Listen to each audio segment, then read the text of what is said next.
Shoftim v'shotrim titen lecha. Judges and those who execute that judgment you shall have for you. And Rashi, the important commentator of France of the 11th century, emphasizes that the shotrim are necessary for there to be a shofet. A judge is only a judge if the holding of the judge gets enforced.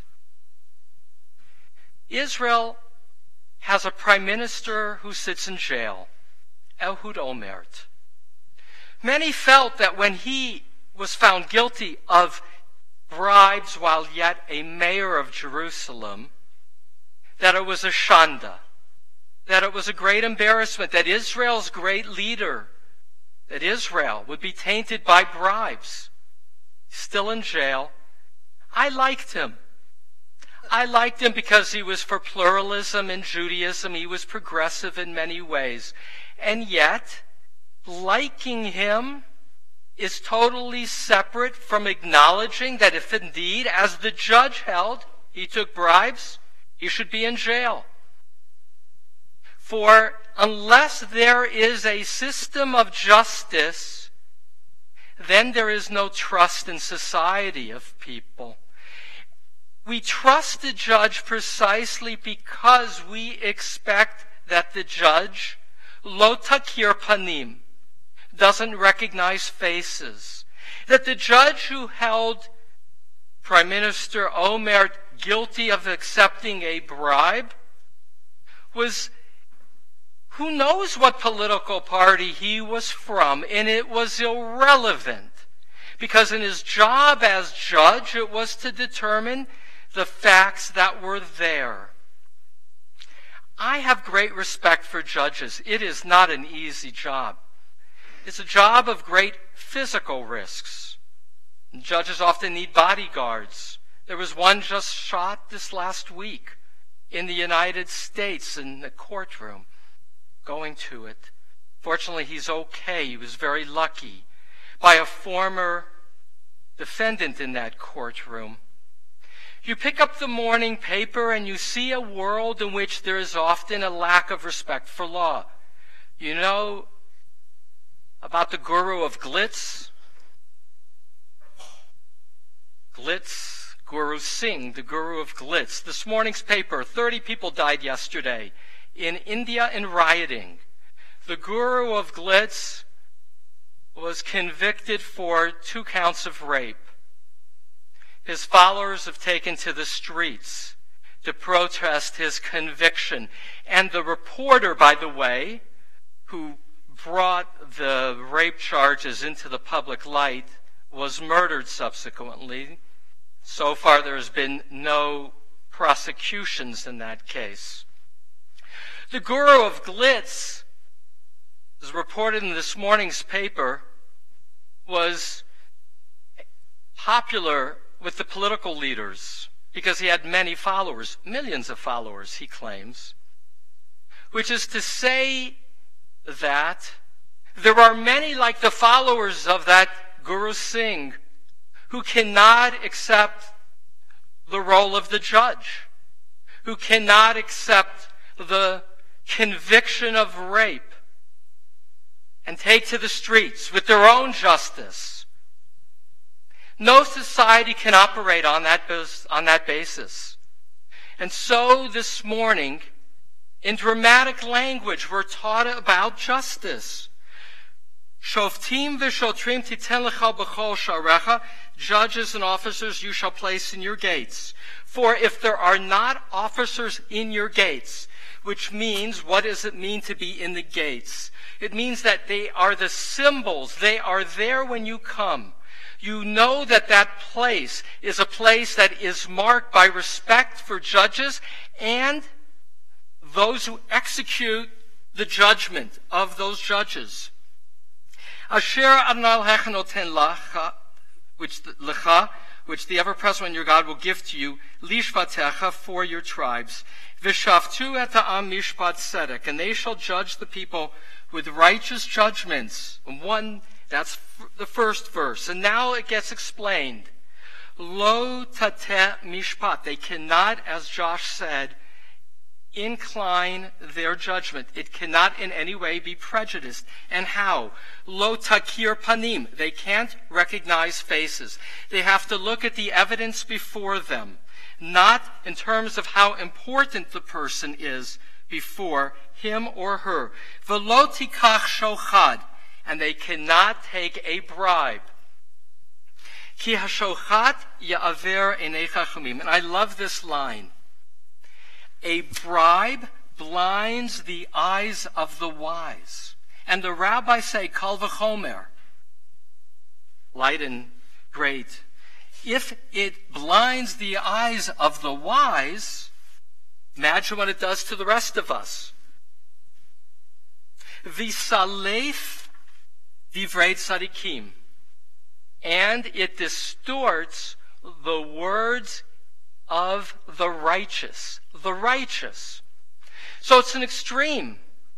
An extreme that's saying, even if you think, because you're wise, or you think that you are righteous, and therefore you can overlook a little bit of this or a little bit of that, a little bit of influence, the strongest language. It blinds the eyes of the wise and perverts, distorts the words of the righteous. Strong language. I spoke to somebody this week who, a few years ago, went to visit one of Sheriff Joe Arpaio's concentration camps. That's the word he used for them. He coined the word concentration camps for detention camps out in the desert. It was the summer when this man went to visit. And he was on a private tour with 5 other people with Sheriff Arpaio. And he said to the sheriff, he said, "It's pretty hot out here." To which Arpaio said, "Well, that's right. They shouldn't be comfortable."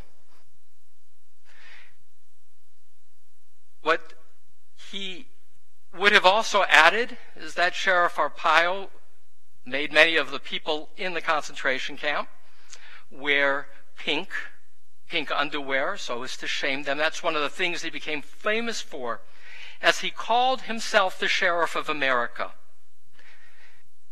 10 years ago, suit was brought against him for profiling, for pulling over Hispanics in Arizona for no other basis than that they were Hispanic.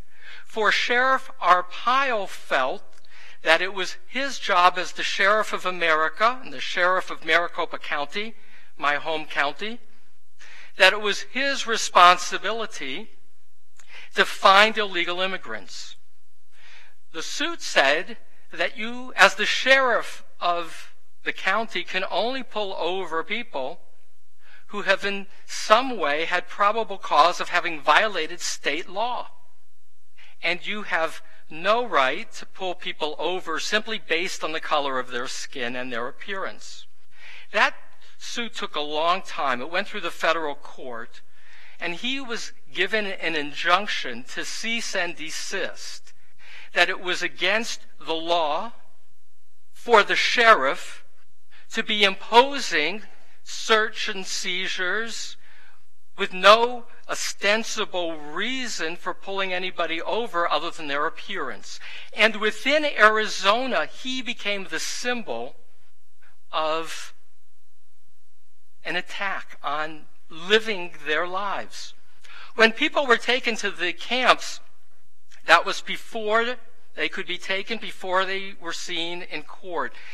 And Sheriff Arpaio responded to the judge, federal judge, who imposed the injunction. It's not binding on me.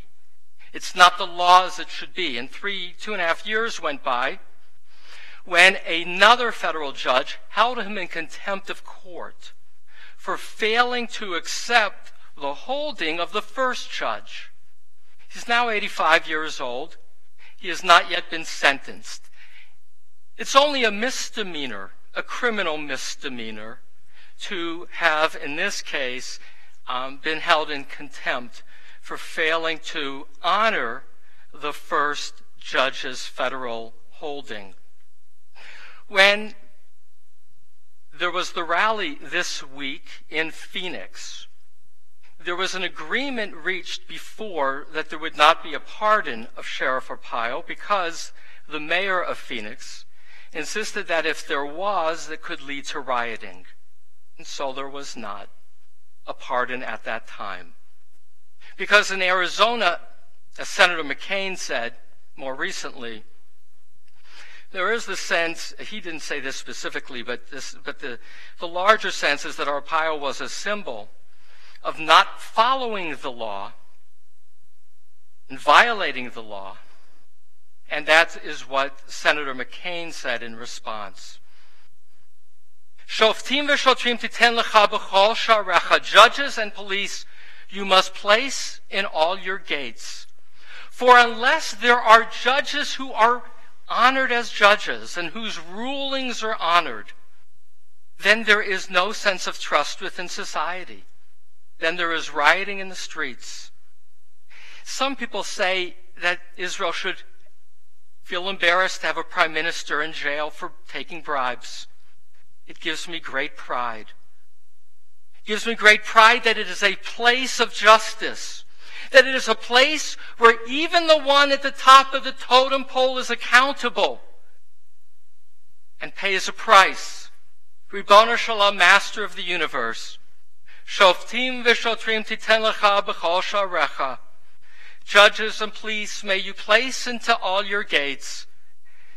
There's the commentary that it says lecha, to you in the singular, not lachem in the plural. For the commentary is that each of us is duty-bound to honor our judges and our police. For without them, the world of security would not be ours. May we and our leaders honor the law as the kings were commanded in the Torah. May you read the law and know that you are duty-bound to God's word. May we so live our lives. Amen.